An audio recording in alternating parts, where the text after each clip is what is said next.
Olá pessoal, tudo bem com vocês? Eu sou a professora Juliana Pereira e hoje nós vamos começar a nossa primeira aula de Direito Processual Civil para preparar você para o próximo exame de ordem. Então, nesta primeira aula, nós vamos dar umas pequenas noções introdutórias que são um ponto do edital do seu concurso da OAB que poderá cair na sua prova. Se você tiver alguma dúvida, a minha rede social você pode me procurar como @prof. Juliana Pereira, que eu respondo para você. Então, nessa nossa primeira aula, nós vamos tratar alguns aspectos teóricos, dar uma introdução ao direito processual civil para você gabaritar aí o seu exame de ordem e ser aprovado para a segunda fase da OAB, que é o seu primeiro objetivo. Então, vamos começar aqui a nossa aula e o primeiro tema que nós vamos tratar é justamente o conceito de direito processual civil. Então veja, o que é o direito processual civil? O direito processual civil, ele é o ramo da ciência jurídica que trata do complexo de normas reguladoras do exercício da jurisdição civil. Então veja, nós vamos tratar justamente do processo, que é aquele complexo de atos que começa com a petição inicial e ele vai encerrar essa primeira fase, que é a fase de conhecimento, com a sentença. Então esse complexo de atos, ele vai formar o nosso processo. E para nós aprendermos o direito processual civil, nós temos que aprender quais são as regras daquelas pessoas que litigam no processo, que são em regra as partes e o juiz de direito. Então vamos lá, o direito processual civil, como você vai ver aí no seu material, ele pertence ao grupo das disciplinas que formam o direito público, pois regula uma das funções soberanas do Estado, que é a jurisdição. Então nesse ponto, cabe a mim explicar para você o seguinte: no Brasil, nós não temos jurisdição privada.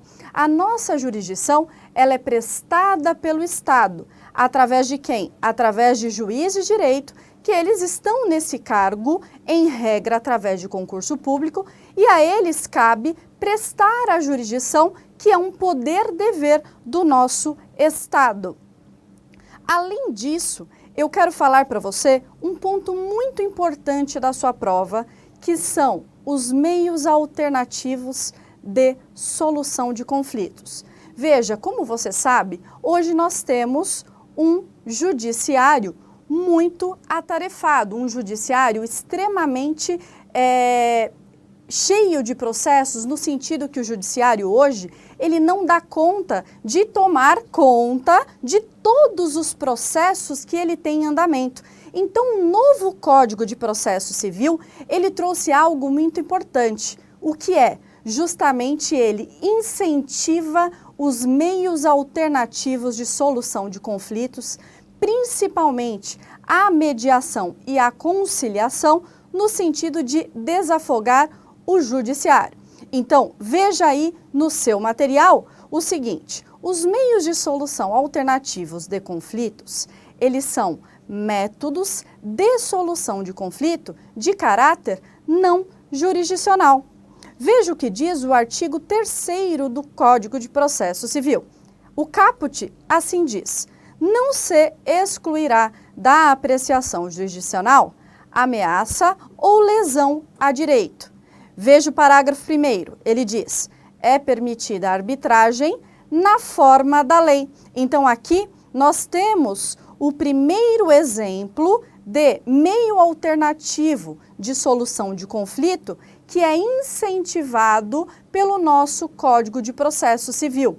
A própria arbitragem, que é regulamentada por uma lei especial, ela está sendo incentivada pelo próprio Código de Processo Civil, de modo a incentivar esses meios alternativos de conflito. Então, voltando para o nosso artigo 3º, parágrafo 2º, ele diz que o Estado promoverá, sempre que possível, aí é importante você grifar, a solução consensual dos conflitos.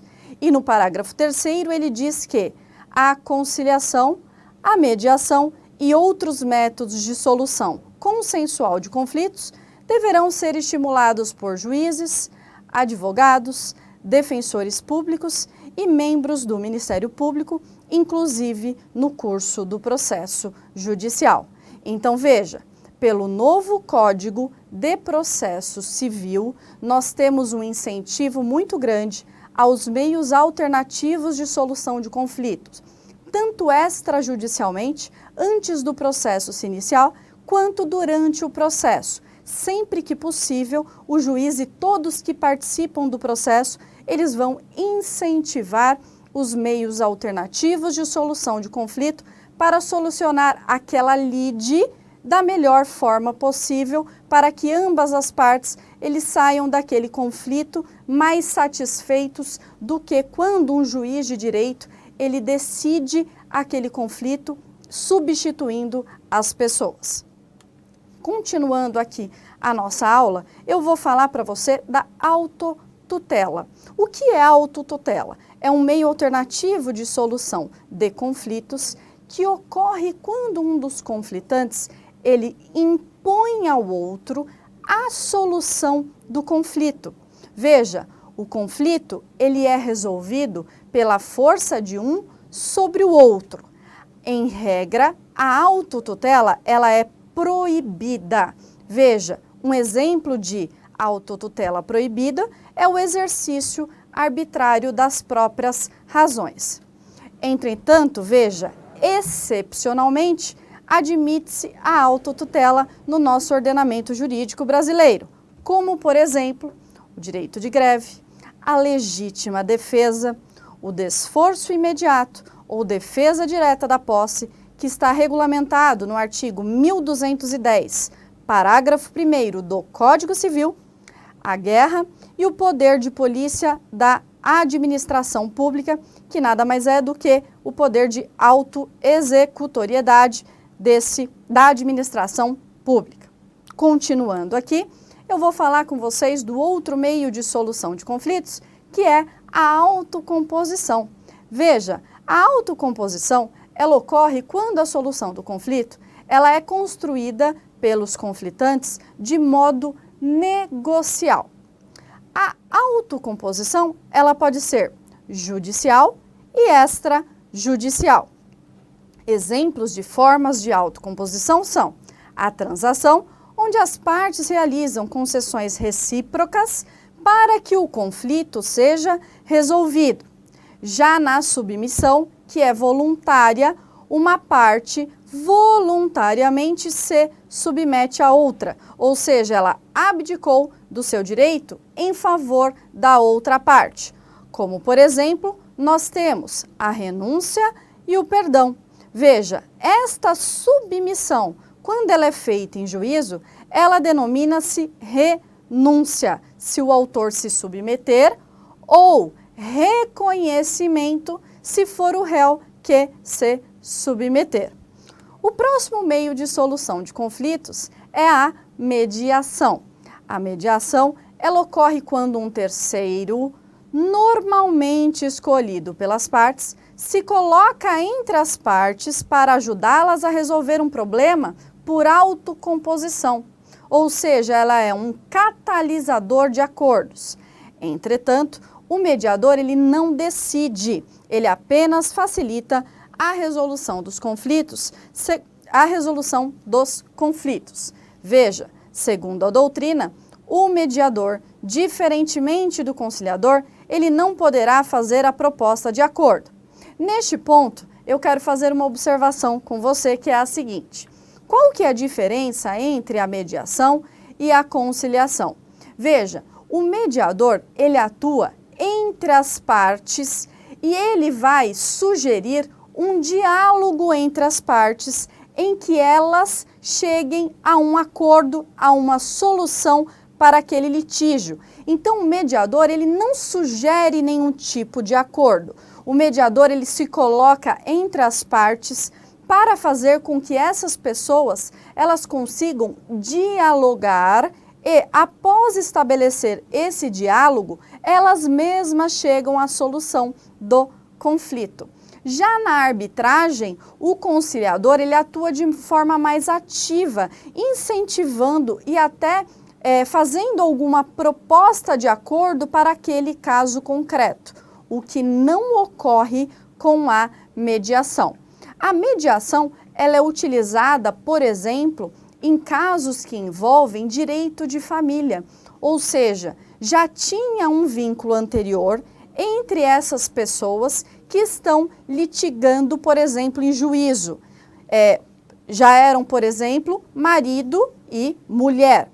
Diante disso, por problemas aí do dia a dia, eles não conseguem chegar a um acordo e estabelecer um diálogo. E aí o mediador ele entra para tentar fazer com que essas partes elas restabeleçam um diálogo e assim elas possam, elas mesmas, resolver o conflito de interesses ao deixar para um juiz de direito decidir por elas, que nem sempre alguém vai ficar satisfeito.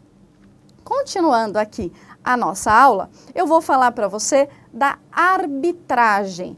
A arbitragem, que também é um meio de solução de conflitos, ela serve apenas para quando pessoas capazes possam optar por ela, e inclusive é possível arbitragem para entes públicos.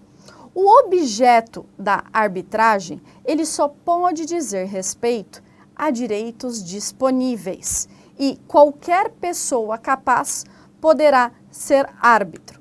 Aqui é muito importante que você saiba que a decisão do árbitro, ela denomina-se sentença arbitral e pelo Código de Processo Civil, ela é considerada como título executivo judicial. Eu quero que você dê uma olhada no artigo 515, inciso 7 do Código de Processo Civil, que diz que a decisão do árbitro, ela é considerada um título executivo judicial.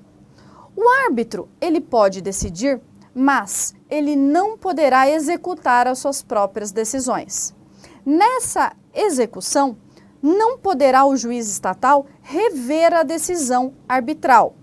E o juiz estatal, ele não poderá controlar o mérito das decisões arbitrais. Ou seja, a sentença arbitral, ela é definitiva, mas o juiz estatal não tem que homologar a convenção arbitral. Ele apenas se limita a executá-la.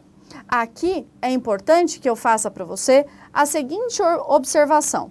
O próprio Código de Processo Civil, ele incentiva a arbitragem.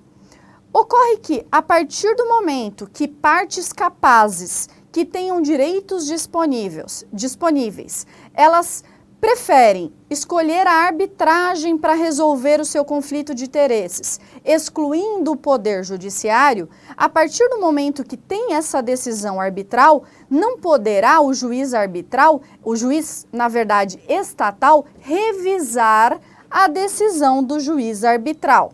Ocorre que o juiz estatal, o juiz de direito, ele poderá somente executar essa decisão caso aquele que se submeteu, ele não cumpra a decisão arbitral. Então, ao nosso juiz de direito estatal, não cabe revisar decisões arbitrais. A ele vai caber apenas executar quando aquele que se submeteu ao juízo arbitral, ele não cumprir aquilo que foi decidido lá no juízo arbitral.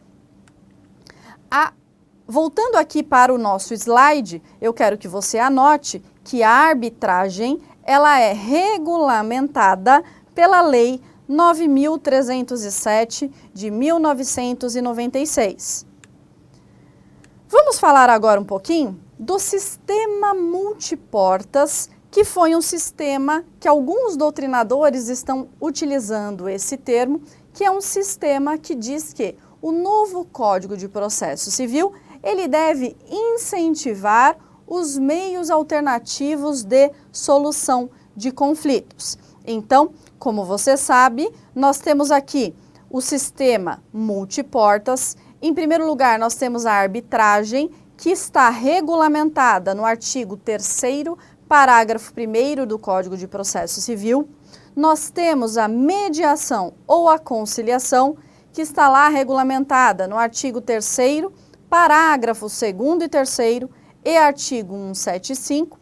E nós temos também o Poder Judiciário, que é o meio de solução de conflitos, que não é o alternativo. Então, eu quero que você saiba que hoje o nosso novo Código de Processo Civil, ele estabeleceu esse sistema que nós chamamos de multiportas, em que nós incentivamos os meios alternativos de solução de conflitos.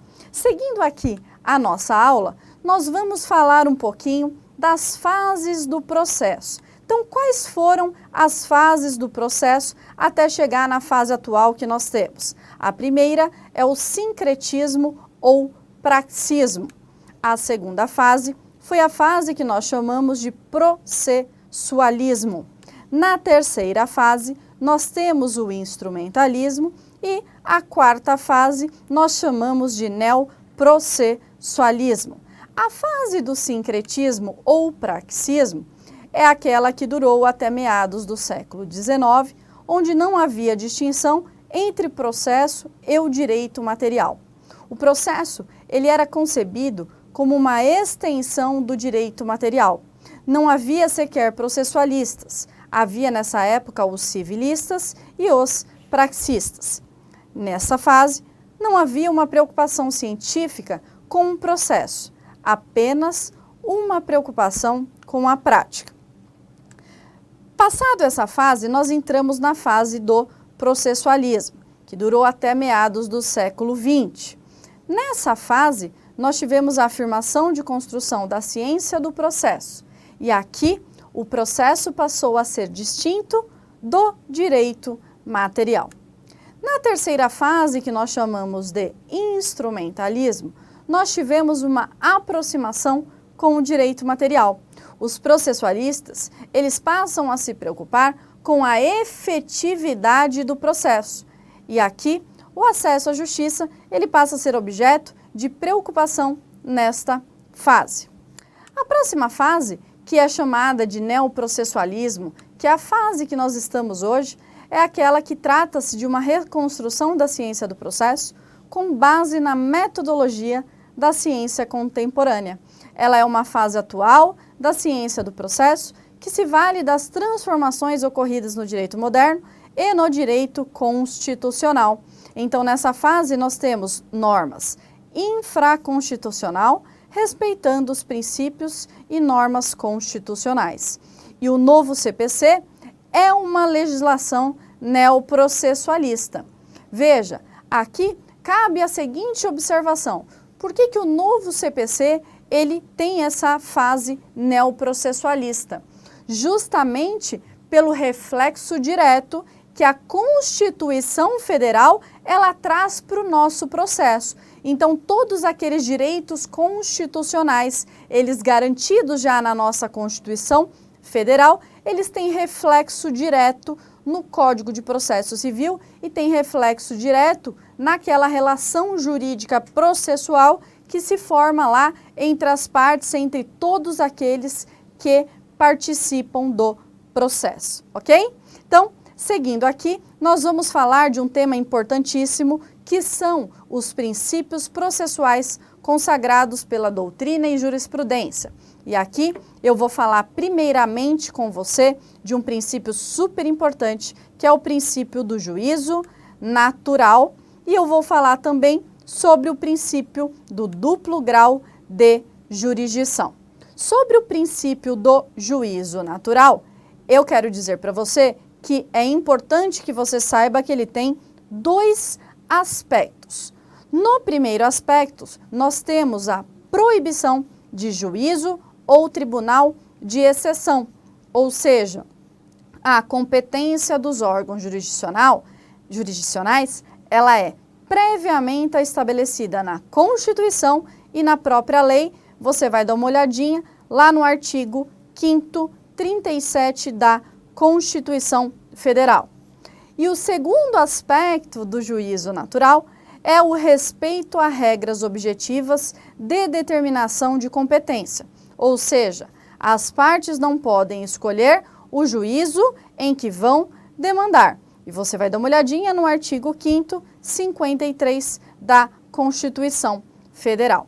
Sobre o princípio do juízo natural, eu quero fazer uma observação com você.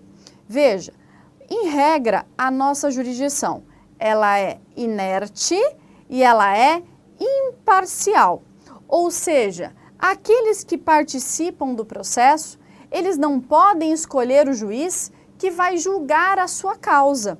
Existem, e nós vamos estudar em direito processual civil, aquelas regras de competência, que são as regras pré-estabelecidas pela lei, em que elas colocam regras e métodos para as partes não puderem escolher o juízo que vai decidir a sua causa.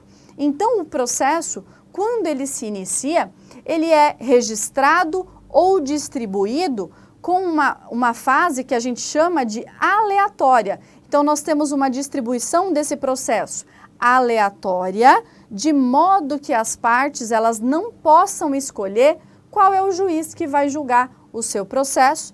E aqui nós garantimos a imparcialidade do juiz quando ele vai tomar a sua decisão em um determinado processo.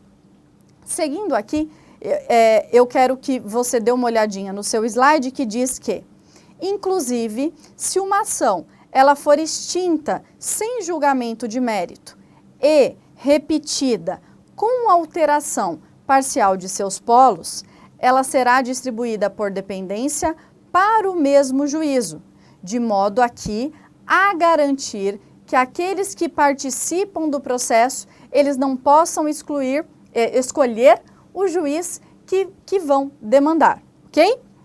O próximo princípio é o princípio do duplo grau de jurisdição. Neste princípio, nós temos a possibilidade das partes se submeterem matéria já apreciada e decidida pelo juízo originário a novo julgamento por órgão hierarquicamente superior. Quais são as razões do princípio do duplo grau de jurisdição? A primeira razão é a conveniência de se uniformizar a jurisprudência nacional. E a segunda razão é nós termos o controle das atividades dos juízes inferiores. A terceira razão é assegurar ao perdedor mais uma chance de êxito no processo. Então veja, sobre este princípio, eu quero que vocês tenham em mente o seguinte: o juiz de direito de primeira instância, que em regra é aquele juiz que os processos são iniciados, ele vai lá tomar uma decisão que nós falamos que é a decisão de primeira instância. Essa decisão deste juiz de direito, ela pode ser impugnada pelas partes por aquele que não ficou contente com aquela decisão em segundo grau de jurisdição, que é aquela matéria que nós estudamos como recursos. Então veja, para garantir o princípio do duplo grau de jurisdição, o Código de Processo Civil, ele traz aquelas regras que são os recursos que poderão ser propostos de acordo com a decisão que foi proferida em primeira instância. A possibilidade de recursos, ela garante justamente este princípio, que é o princípio do duplo grau de jurisdição. Agora, eu quero falar com vocês dos princípios e garantias processuais no novo Código de Processo Civil. Então, veja, o novo Código de Processo Civil, ele trouxe aí, nos seus primeiros artigos, uma gama de princípios que são muito importantes para que você tenha ideia de como que vai funcionar o nosso novo processual civil de acordo com o novo CPC. E o primeiro princípio é o princípio do devido processo legal. O segundo princípio que nós vamos conversar é o princípio da ação, também chamado princípio da demanda ou da inércia, e o princípio do impulso oficial. O próximo princípio é o princípio da inafastabilidade ou da indeclinabilidade. O próximo princípio é o princípio da duração razoável do processo e da primazia do julgamento do mérito. O próximo princípio que nós vamos conversar é o princípio da boa-fé processual. Nós vamos falar também sobre o princípio da cooperação, sobre o princípio da igualdade ou da isonomia, sobre o princípio do contraditório, sobre o princípio da ampla defesa, sobre o princípio da função social do processo, sobre o princípio da dignidade da pessoa humana e sobre o princípio da motivação. Então veja, neste ponto da nossa aula que nós vamos tratar dos princípios, você vai ver justamente o que nós tratamos hoje, que é o neoprocessualismo, que é o reflexo da nossa Constituição Federal dentro da lei infraconstitucional, que é justamente o nosso novo Código de Processo Civil. Então, muitos princípios que são hoje descritos no novo CPC, que não estavam no Código de Processo Civil de 1973, eles são princípios justamente que já estavam previstos lá na Constituição Federal e que agora eles foram positivados aqui no nosso novo Código de Processo Civil. Então, nós temos hoje a importância do reflexo direto da Constituição Federal, das regras da Constituição Federal, no nosso novo Código de Processo Civil. Então, nós vamos hoje, encerrando aqui a nossa aula, em que nós tratamos alguns aspectos da teoria geral do processo. Nós falamos de dois princípios extremamente importantes para você na sua prova da OAB. Nós tratamos hoje de um ponto importantíssimo, que é o sistema multiportas, que é a importância dos meios alternativos de solução de conflitos. E aí, na próxima aula, nós já começamos a falar sobre o princípio do devido processo legal e sobre todos esses princípios que nós descrevemos aqui na aula de hoje. Eu espero que você tenha gostado dessa aula. Um grande beijo e até a próxima. Tchau, tchau!